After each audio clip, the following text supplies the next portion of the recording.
Merci de votre attention. Excellent début de semaine à tous. Dans l'actualité ce soir, la rencontre gouvernement-syndicat ce lundi, la question des avantages et droits liés au statut particulier des enseignants a été évoquée, tout comme le projet d'assurance santé pour les écoliers. 72e session de l'Assemblée générale des Nations unies, session ouverte depuis le 12 septembre dernier. 3 invités de marque ce lundi, Antonio Guterres, le secrétaire général des Nations unies, Donald Trump, le président américain, et Emmanuel Macron, le chef de l'État français, tous ensemble à New York pour la première fois. Ce lundi donc. Et puis mode version pagne et perles à la griffe Abilities Fashion Style, soirée identitaire à Lomé samedi dernier, le récit tout à l'heure en fin de journal. Voilà, madame, monsieur le sommaire, bienvenue, bonsoir à tous. On commence donc par cette rencontre gouvernement central syndical cet après-midi à Lomé. À l'ordre du jour, 2 points essentiels. D'abord, la question des avantages et droits liés au statut particulier des enseignants. Ensuite, le point d'assurance, le projet d'assurance santé des écoliers. Discussion nourrie entre les deux parties, le compte rendu, Kwasiglé et Pierre Tsoussoupo. À 8 jours de la rentrée scolaire, les ministres en charge des enseignements primaires, secondaires, de la formation professionnelle et technique et de la fonction publique rencontrent les organisations syndicales et l'Union des associations des parents d'élèves. À leur côté, le ministre de la Santé. Au menu des échanges, le projet de statut particulier des enseignants et l'assurance scolaire ou Scolassure. Après un travail à huis clos qui prend en compte les conclusions des travaux de la cellule mise en place devant plancher sur la question des prélèvements sur le salaire des enseignants auxiliaires, Gilbert Bawara de la fonction publique fait le point de cette première séance. Nous avons eu de bonnes discussions sur les 3 questions. Sur le projet de statut particulier, nous avons échangé. Le gouvernement a présenté les grandes orientations et articulations du projet de statut particulier qui a été élaboré par un comité mis en place à cet effet.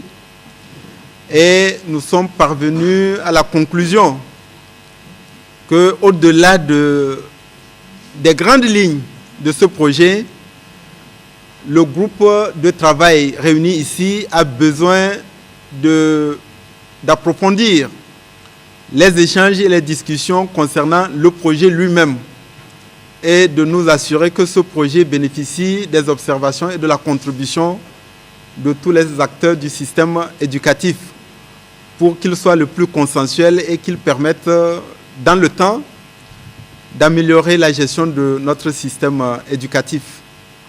Il a également apparu qu'il faudrait faire tout pour débattre et discuter de manière beaucoup plus approfondie également la question des avantages et des droits attachés à ce statut particulier. Et bien entendu, le souci de tous les acteurs, c'est de s'assurer que ces discussions sur le contenu du projet de statut et sur la question particulière des droits et des avantages soient finalisées et qu'il y ait le même entendement avant la rentrée scolaire. Sur cette base-là, le gouvernement tirera les conclusions qui s'imposent.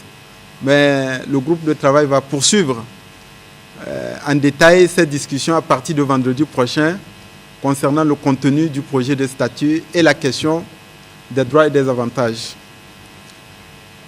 Nous avons la chance d'avoir parmi nous le président de la cellule qui a travaillé sur les cotisations et les prélèvements.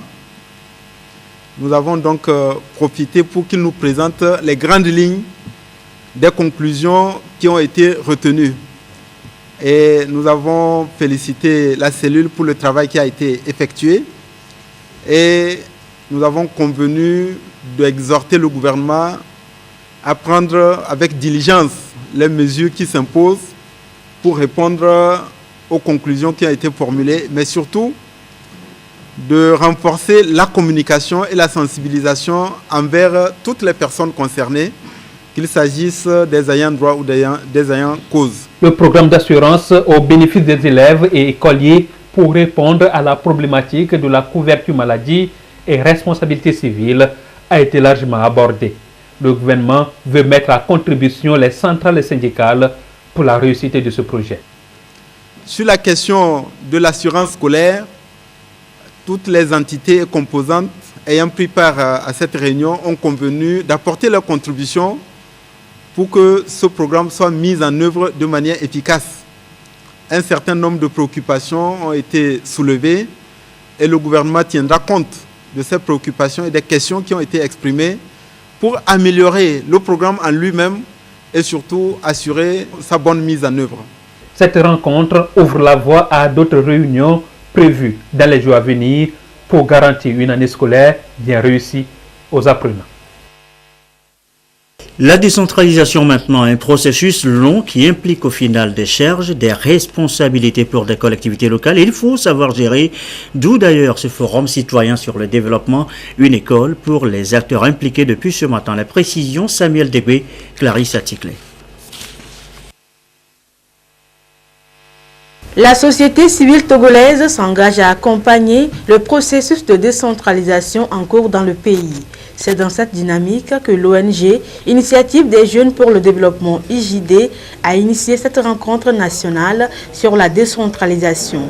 Il s'agit d'amener le citoyen à se faire une idée sur sa responsabilité dans le processus et à contribuer à sa réussite. À travers ce forum, nous voulons que tous les acteurs concernés par le processus comprennent mieux de quoi il s'agit exactement et qu'ensemble nous puissions réfléchir sur les actions à mener à la suite dans les jours à venir pour que nos populations comprennent quand même les enjeux et les défis liés à cette nouvelle forme de gouvernance. Vous savez, la décentralisation comporte beaucoup d'avantages, mais beaucoup de contraintes sont à noter. Et donc, si nous ne nous impliquons pas dans ce processus, nous risquons d'échouer. Ce forum est l'une des activités inscrites à l'agenda du programme biennal 2017-2018 élaboré par l'ONG IJD pour créer une synergie d'action entre les différents acteurs impliqués dans le processus de décentralisation. 63 experts ou coachs en développement communautaire ont déjà été formés pour sensibiliser les populations à la base sur cette nouvelle forme de gouvernance qui consacre une autonomie aux communes. Les coachs vont donc accompagner les populations en les éclairant sur leur rôle dans la construction de la cité. En ce sens que quand la décentralisation sera effective et les élections locales seront faites, il peut y avoir des conflits d'intérêts entre les élus locaux et leur population à la base. Et donc le coach est là pour faciliter donc, cette cohésion entre les élus locaux et les populations. Décentralisation et développement communautaire, enjeux et responsabilités des citoyens, c'est le thème de ce forum qui est à sa première édition. L'ONG IJD entend également apporter les mêmes informations aux populations de l'intérieur du pays, de sorte que sur l'ensemble du territoire, les citoyens soient suffisamment imprégnés de la décentralisation. Et depuis le vote de la loi le 23 juin dernier à l'Assemblée nationale, eh bien, les communes au Togo sont portées désormais à 116. C'est un rappel. Elles devront bénéficier d'un transfert de compétences, d'une autonomie financière. Comment vont-elles justement fonctionner ces communes? Quelles sont les compétences réelles à leur transférer? Nous posons encore la question ce soir. Élément de réponse, Ferdinand Chassoua. La décentralisation, le processus est en marche au Togo. Une nouvelle dynamique du gouvernement qui opte désormais pour un développement local décentralisé participatif. Cette administration rapprochée appelle l'État à procéder à divers transferts de compétences aux communes. L'État se consacre aux actions macro, des projets macro de développement, ce qui ne peut pas être fait par les collectivités territoriales. Et ce qui peut être fait au niveau inférieur, qui est la région, ce sont les conseils de région qui s'occupent de ce projet de développement national. Et vous allez au niveau encore plus inférieur, où on parle de préfecture, ça c'est les conseils de préfecture qui conçoivent la politique locale du développement. Et au niveau communal, on dit que c'est les conseillers communaux qui s'occupent des choses. Donc, l'autonomie commence par la conception des projets de développement. Par le passé, on élabore les projets de développement au sommet de l'État sans tenir compte des besoins réels des populations à la base. Donc ici, les populations elles-mêmes, à travers les organes délibérants, élaborent leurs projets de développement. Une nouvelle administration locale à 3 niveaux. communale, préfectorale et régionale, dans laquelle les communes auront à leur tête des conseils élus au suffrage universel dans les conditions prévues par la loi. Il est donc clair que si la décentralisation offre incontestablement l'occasion aux collectivités territoriales de s'affirmer comme principaux acteurs de développement local, elle leur pose également des défis à relever, notamment la mobilisation des ressources. Quand on parle de ressources, ça, je comprends ici que c'est les ressources financières, mais il y a les ressources humaines, il y a aussi les ressources naturelles. Donc le maire d'abord, l'État met à sa disposition tous les agents des services déconcentrés de l'État. Ça, c'est d'abord les ressources humaines. Tous les directeurs régionaux ou préfectoraux qui sont de la compétence communale, du ressort communal, sont à la disposition du maire parce qu'une fois qu'il a besoin des compétences de l'un ou l'autre, il fait appel à ces compétences par le biais du préfet qui est, au fait, le représentant du pouvoir central sur place. Maintenant, pour les ressources naturelles, le maire doit être compétent, c'est-à-dire doit être dynamique pour créer, fouiller, refouiller et chercher les ressources naturelles disponibles en termes de tourisme, en termes de taxes communales, en termes de, je dirais, de places de fête, des spectacles, le sport, par exemple les matchs de football qu'on organise dans une commune, c'est au maire de les gérer. Et puis maintenant, en termes de ressources financières disponibles, c'est le maire qui ordonne les dépenses, mais sous le contrôle des personnes compétentes. L'autonomie de gestion des communes repose donc non seulement sur les élus locaux, mais également sur tout citoyen qui devra jouer sa partition pour une décentralisation réussie au Togo. Et voilà, donc on en sait un peu plus davantage sur ce processus de décentralisation. Voici déjà cet appui important pour la commune de Dapaon. 230 jeunes déscolarisés recrutés pour l'entretien de la ville. Ils viennent de prêter serment, dévoués désormais à rendre propre leur milieu. La cérémonie, le récit des îles Aloy à Dapaon. Ils sont 230 citoyens parmi tant d'autres recrutés volontaires par l'Agence nationale de volontariat au Togo ANVT pour le compte de la commune de Dapaon. Une prestation de serment pour les lancer sur le terrain.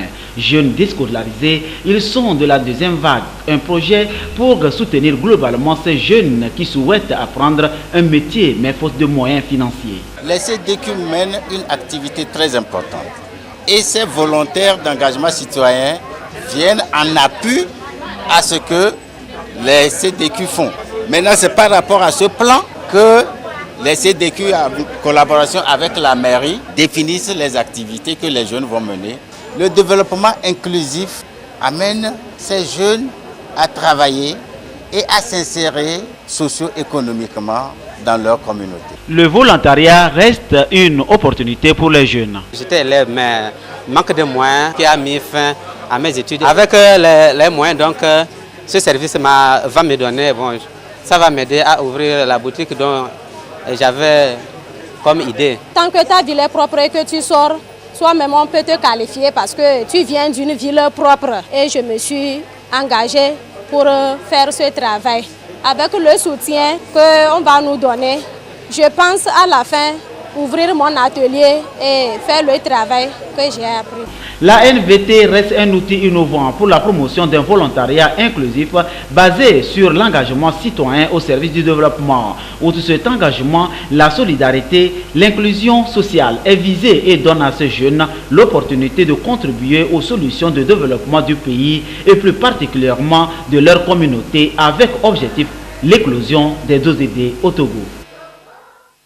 La deuxième séance plénière de l'Assemblée nationale, c'est une deuxième session extraordinaire de l'année, aura lieu demain 19 septembre 2017 à 9h au Palais des Congrès, siège de l'Assemblée nationale. C'est ce qu'indique ce communiqué du président de l'Assemblée nationale.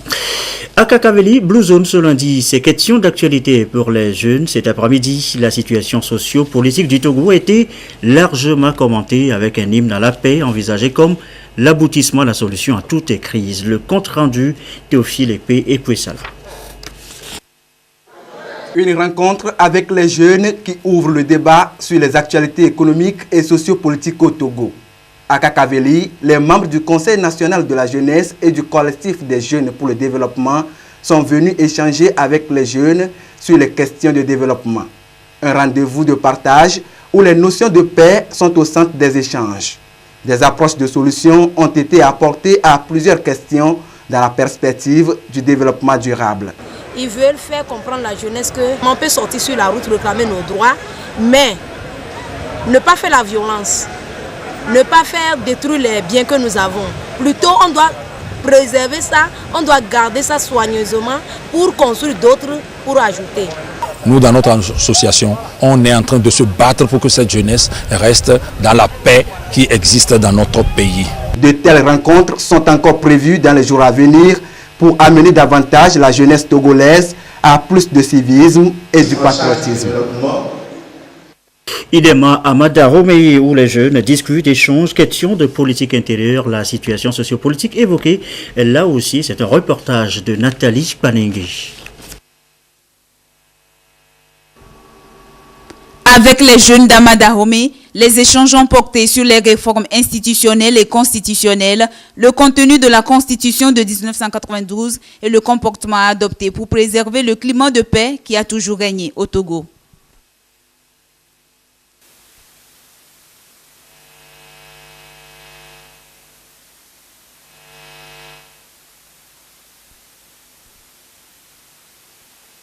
Voilà, un problème de son visiblement sur ce sujet sur lequel, bien évidemment, nous reviendrons dans le courant de cette édition si tout va bien.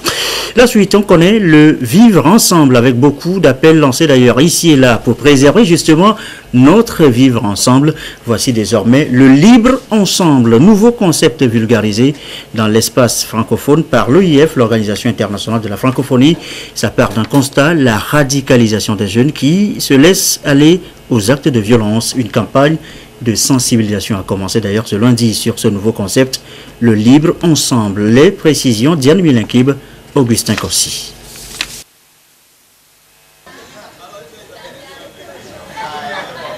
Face à la radicalisation, à l'extrémisme des jeunes et à l'expansion des réseaux terroristes dans l'espace francophone, la jeunesse s'engage pour le respect, la solidarité et la liberté.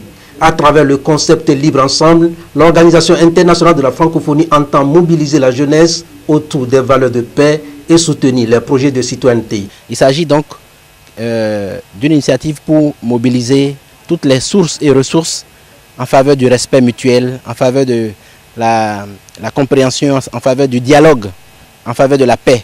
Donc Libre Ensemble, c'est vraiment un appel à toutes les forces vives des pays francophones à mettre en œuvre les différentes méthodes de dialogue pour construire l'économie de nos pays et surtout pour construire le vivre ensemble dans les communes, dans les États et dans toutes les composantes de nos sociétés. Les jeunes ici présents sont venus de divers horizons. Cette rencontre est donc destinée à leur donner les outils nécessaires afin qu'ils puissent répercuter les valeurs reçues dans leur communauté et associations respectives. Les jeunes, avec la radicalisation violente, je ne vais pas dire la radicalisation politique, sociale, religieuse et idéologique, et puis les actes terroristes qui se passent dans le monde. Tout ça là apporte entrave à la paix et au vivre ensemble et au développement. Nous avons voulu véhiculer ce message-là, d'où nous avons organisé cet atelier pour vulgariser, informer, sensibiliser les jeunes pour que ces jeunes à leur tour véhiculent le message dans leur communauté. Cette session est également organisée en prélude aux deuxièmes assises africaines de la paix prévues à Lomé du 18 au 23 septembre et surtout en prévision à la 34e conférence ministérielle de la francophonie que Lomé abritera en novembre prochain. Retour à Amadahomey où nous l'évoquions tantôt, les jeunes discutent, échangent politique intérieure, questions sur la société, la situation socio-politique de notre pays. Ces jeunes qui discutent, voici le reportage de Nathalie Panegui. Avec les jeunes d'Amadahomey, les échanges ont porté sur les réformes institutionnelles et constitutionnelles, le contenu de la Constitution de 1992 et le comportement adopté pour préserver le climat de paix qui a toujours régné au Togo. Voilà, même les cours qui vont commencer bientôt, je ne vois pas de quelle manière les élèves, les étudiants peuvent commencer les cours sans la paix. S'il y a la violence partout, je ne vois pas dans quelles conditions nous pouvons fréquenter. On peut rien faire dans un pays s'il y a une guerre, et la paix c'est primordial. C'est comme l'éducation dans un pays, ça doit être sur la première place. Sans être éduqué, sans avoir la paix dans un pays, c'est pas possible. Et en tant que jeune, il faut vraiment pouvoir préserver cette paix. L'initiative saluée par cette jeunesse émane du collectif des jeunes pour le développement, de concert avec le Conseil national de la jeunesse togolaise. Pour nous, la paix doit être préservée à tout prix parce qu'elle constitue la condition sine qua non pour favoriser l'essor économique, l'absorption du chômage, la création d'emplois, la création de la richesse et l'élan de développement dans lequel notre pays s'est inscrit à travers la poussée démocratique qui est enclenchée et à travers aussi les réformes sur le plan institutionnel qui ont été amorcées et qui se poursuivent. Cette rencontre, qui marque le début d'une série d'activités prévues dans la même dynamique, se veut un appel aux jeunes à rester éveillés pour préserver la paix. Autre sujet évoqué ce soir, les maladies virales des plantes à racines et tubercules. C'est une préoccupation pour le monde agricole. Il s'est d'ailleurs réuni ce lundi à l'Université de Lomé. Techniciens de l'ICAT et agriculteurs partagent des mesures nécessaires et techniques idoines à prendre pour justement sauvegarder ces plantes. Reportage Fafa d'Almeida Medina Salami. Les tubercules occupent une place importante dans l'alimentation des populations togolaises. Leur culture rencontre quelques difficultés dues à certaines maladies des plantes telles que la mosaïque africaine et la bactériose. Pour lutter efficacement contre ces maladies, le groupe WAVE de l'Université de Lomé, avec l'appui de l'École supérieure d'agronomie ESA, enseigne ici aux agriculteurs et aux techniciens de l'ICAT les techniques les mieux adaptées à la culture du tubercule. C'est de partager avec cette institution, c'est-à-dire l'ICAT, les résultats clés de nos travaux de recherche et plus particulièrement en matière de production de manioc. Et le choix n'est pas fait au hasard, c'est-à-dire le choix de l'ICAT n'est pas fait au hasard. C'est parce que c'est l'institution nationale qui transmet les technologies, les pratiques agricoles appropriées aux utilisateurs finaux que sont donc les petits producteurs. La possibilité de faire cet atelier nous est donnée par un projet au sein de l'ESA, c'est-à-dire de l'École supérieure d'agronomie de l'université, par Bill et Melinda Gates Foundation. Ces agriculteurs pourront désormais mieux lutter contre ces maladies qui détruisent leur culture et augmenter la production. Cette formation entre dans le cadre de la recherche agronomique entreprise ces dernières années par l'ICAT pour protéger les cultures au Togo. Il est 20h24. L'actualité internationale, la 72e session de l'Assemblée générale des Nations Unies, ouverte le 12 septembre dernier à New York. Elle l'accueille depuis ce lundi, et ce pour la première fois, Antonio Guterres, le secrétaire général des Nations Unies, Donald Trump, le président américain, et Emmanuel Macron, le chef de l'État français. Chacun y livrera sa vision des principaux défis à relever pour la communauté internationale et des réponses à leur apporter. Regardez. Est-ce un nouveau revirement de Donald Trump? En juin dernier, le président américain a annoncé le retrait des États-Unis de l'accord de Paris sur le climat. Ce dimanche, Rex Tillerson, le secrétaire d'État, a affirmé que les États-Unis pourraient y rester sous certaines conditions. Si vous vous souvenez, le président a également dit « Nous sommes prêts à travailler avec nos partenaires sur l'accord de Paris sur le climat si nous pouvons construire un ensemble de conditions qui, selon nous, sont équitables et équilibrées pour le peuple américain et qui reconnaissent notre intérêt économique par rapport aux autres, particulièrement par rapport à la Chine. » La Chine, première État pollueur au monde, deuxième économie du globe, a fait savoir qu'elle souhaitait poursuivre les objectifs fixés par l'accord de Paris en mettant rapidement des mesures en place. Côté américain, on souhaite plutôt revoir les ambitions à la baisse, en réduisant notamment les exigences en matière de gaz à effet de serre. Depuis son arrivée à la tête du pays, Donald Trump n'a eu de cesse de répéter que l'accord de Paris était un mauvais accord, nocif pour l'économie américaine et mal négocié par son prédécesseur Barack Obama. Le texte adopté par 200 pays à l'issue de la COP21 vise à contenir le réchauffement climatique en dessous des 2 degrés, voire des 1,5 degrés d'ici 2050. Cela dit, retour chez nous au Togo dans le reste de l'actualité, les pratiques traditionnelles de veuvage. Et certaines, vous le savez, sont dégradantes pour les femmes. L'ONG Alafia lutte contre ces pratiques indécentes. Elle était dans le Kloto, dans le Hao, dans la Kosa, puis dans les lacs. Le point sur cette série de sensibilisation, notamment à Aneho, avec Ferdinand Chassoua. Les veuves Adigo et alliés de la préfecture des Lacs verront désormais l'exécution de leur rite de veuvage conforme au respect de la dignité humaine. Il y a plus d'un demi-siècle, celles-ci se soumettaient à cet rite de veuvage portant atteinte à la dignité de la femme. Dans certains cas comme celui du Lévira, ces pratiques exposaient la femme aux infections sexuellement transmissibles. Aujourd'hui, le processus de veuvage est ramené à seulement une journée d'internement dans cette localité grâce à la mise en œuvre de nouvelles pratiques coutumières. La femme était astreinte à des comportements dégradants. Progressivement, nous avons jugé opportun d'alléger cette cérémonie-là, ce qui fait qu'au lieu des mois et des années, aujourd'hui, en 24 heures, en moins de 24 heures, cette cérémonie peut être exécutée. Cela veut dire que la femme, la veuve, est admise en internement la veille vers 18h.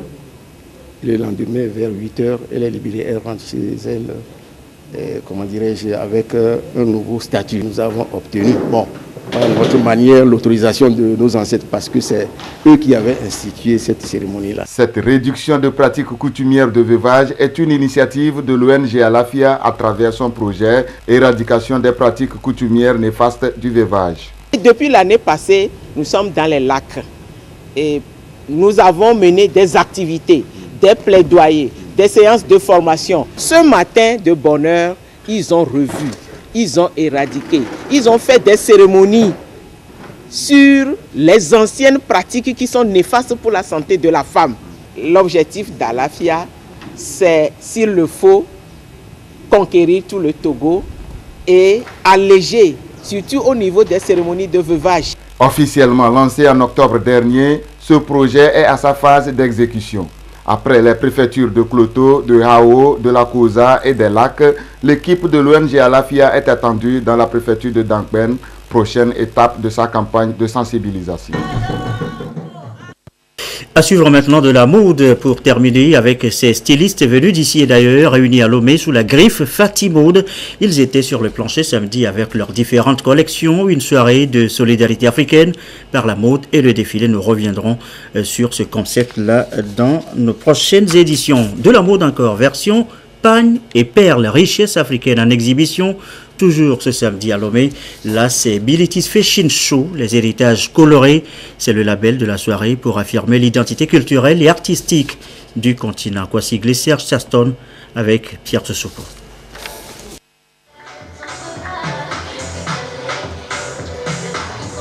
Des collections de la maison de couture Bilitis Fashion and Style.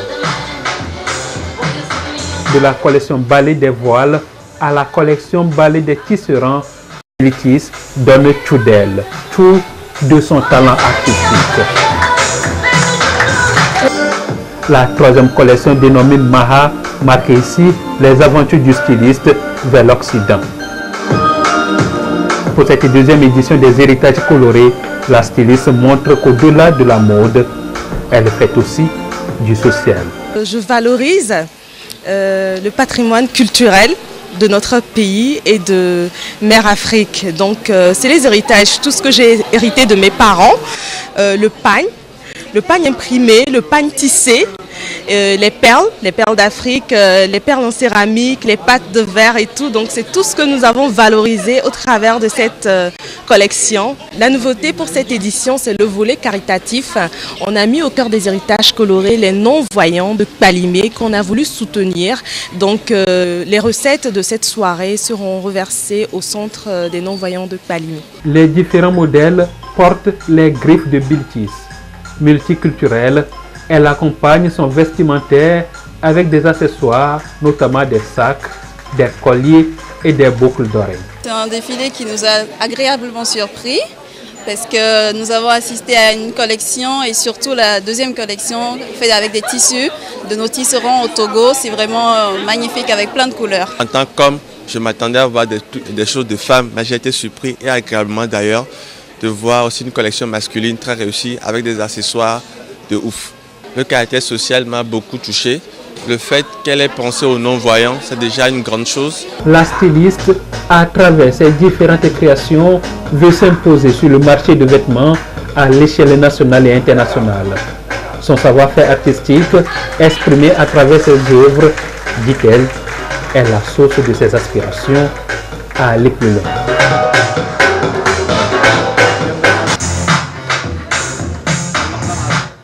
Voilà, de la mode, pagne et perles, tout en couleur pour refermer cette édition du soir. Merci à vous qui nous suivez ce soir encore sur la télévision togolaise et comme d'habitude et toujours fidèlement. Excellente soirée.